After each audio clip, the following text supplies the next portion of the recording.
Al, you've called a record 10 Super Bowls, including my second Super Bowl win with the Giants. And so really, Pate, why don't you just take a little break for like 20 minutes? You can go. You need some more powder because Al and I, let's just reminisce a little bit. Let's just talk about, that game. What do you remember from that? Let's remember this. Of course, you remember the one play.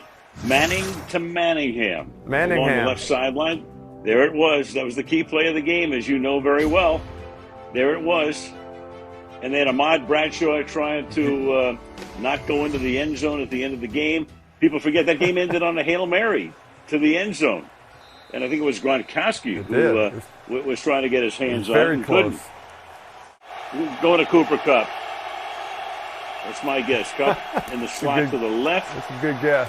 Okay. Stafford back to pass, fires over the middle, and it is at the goal line a little bit short. No, he's in.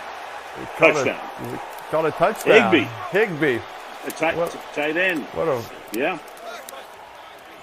Just went, it's the old 3rd and 10. Hey, run 11 yards, turn around, and Stafford throws a bullet right into the chest, right? Just body up the linebacker. Just basically, you're boxing out that linebacker, getting right in front of him and give me a spot to throw it. What a great throw right there. That's a touchdown. Yeah, you had Cooper Kupp kind of running the deep end route, so it's kind of a high-low read. Warner actually plays it pretty well, but Higbee just posts him up, right? I mean, he's like Draymond Green. You just post him up right in front. You put it right on the body, right, Al? Absolutely. And that's exactly what the Rams needed. I mean, this is a gigantic game for the 49ers. It's important for the Rams, too. Obviously, they want to get the number 1 seed if they can in the NFC. But a huge game for the 49ers. And, down 14, great drive. Al, stay with us. Can you stay with? What's the deal with that? That kind of shocked me a little bit.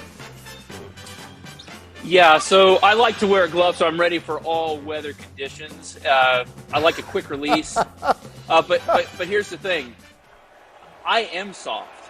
Okay, I don't like getting hit. I don't like getting tackled, and I don't like the viciousness of football. I can admit it. Like, I want nothing to do with the hits that you guys are taking. I've never been in a game that is so vicious as the NFL or something like that. So golf is right up my alley. All right, we're back. Eli is hitting balls on the simulator right now, Phil. Love your analysis on that later. But we're in the red zone. We don't really need Eli. Phil, you and I can do this. Actually, you can do this. Tell us about it. All right, let's see. Well, I mean, overall, one word to describe it is cute. I think it's a cute little swing. The club is a little behind him and low going back, so he's not able to get – his arms aren't out in front of him. They get a little bit too flat. So he has to use all of his athleticism to square the face. It's a pretty good golf swing. Like I say, it's cute, but it could be better. I was aiming at Bosa. Is there a safe zone? Is there a safe zone here? How much lettuce can you get in one bite? I'm trying to make second half adjustments. I'm multitasking here. Well, Pate, thanks for using silverware this time. So we made some improvements, but again, we need the smaller bites a little bit. Thank you very much. Glad to be of service to all the fans there that enjoy watching me eat. All right, we're back. Eli, there's actually a poor throw chart that somebody keeps up about quarterbacks and their bad throws. I never liked it because I didn't feel like the guy who's doing this chart knew where I was throwing it. Maybe I'm trying to throw it behind a guy to protect him from a corner outside to make him turn back to the inside. So I never agreed with this chart, but it's real. You see Stafford's got 49 poor throws. I mean, for a guy who's leading the NFL in passing, you wouldn't think he would have that many poor throws. But obviously, Pate, at the very bottom, I saw your name on there. Why would your name be on the poor throw list unless, obviously, they're maybe talking about your all-star pitch? That was current quarter. Oh, yes. Look at this. You have one rule. Don't miss short. Don't one-hop it. That's the only rule you have when throwing out the first pitch of an all-star game.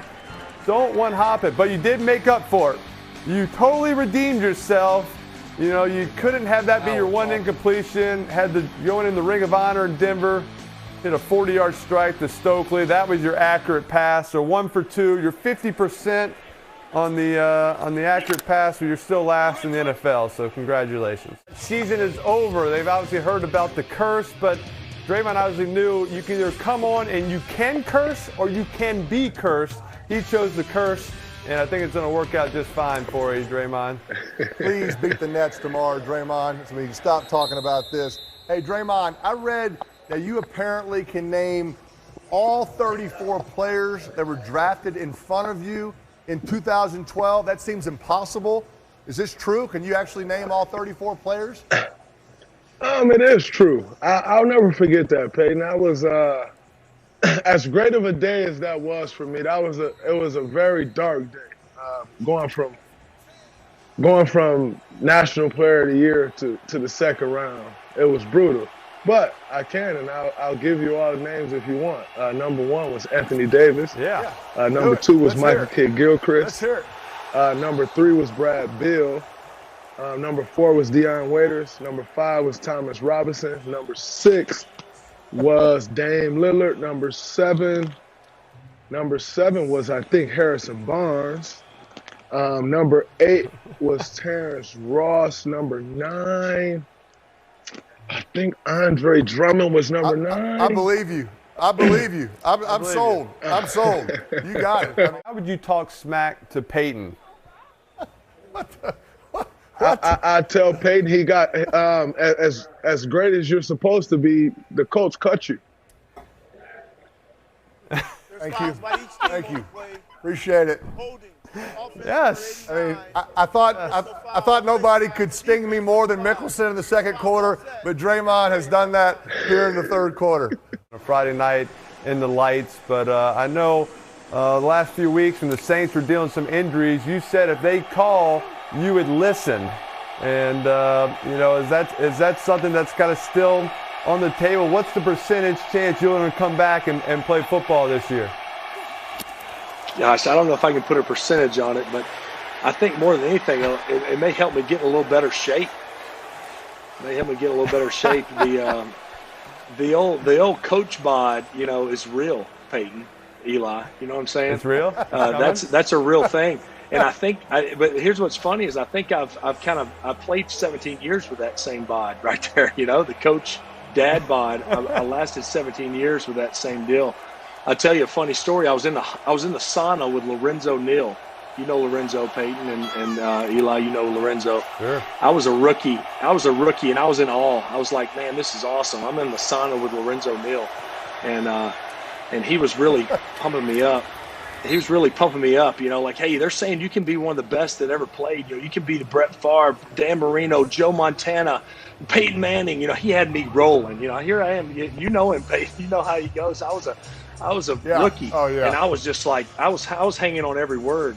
And then he looked at me, and I looked at him, and he said, "If you just did your abs," and that was a good one. So, I think there's also, while we were both playing, competing, you always had way cooler facial expressions than I had. I kind of had like the lost, dumb expression. You had like all these different ones. Like, what are some of these? Yeah, I don't know. Those look worse when they're paused like that, than when you're in action. That's for sure. Yeah, animation was never. Oh, you look at yours. You got some too. Those are. What is that third one? That third one looks like O'Hara might have done something in the huddle. The smell? That's a smell. Yeah.